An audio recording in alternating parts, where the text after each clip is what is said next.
Nafta lum vua. Nafta lum këte nga Mallakastra.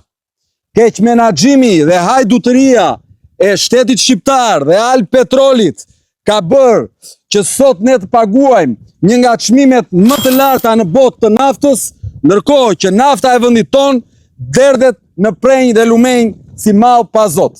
Në vitin 2013, Edi Rama dhe Rilindja erdhën në pushtet me premtimin për të ringritur industrinë përpunuese të naftës.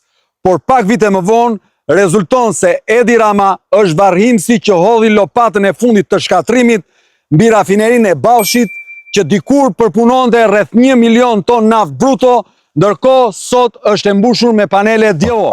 Për të ulur çmimin e naftës, duhet urgjentisht shteti të ulë nivelin e taksimit, sepse qeveria nuk mund të fitojë më shumë në kohë krizash. Ndërkohë, për ta zgjidhur problemin e çmimit të naftës, duhet të ringrëm industrinë përpunuese të naftës, gjë të cilën Edi Rama nuk e bën dot.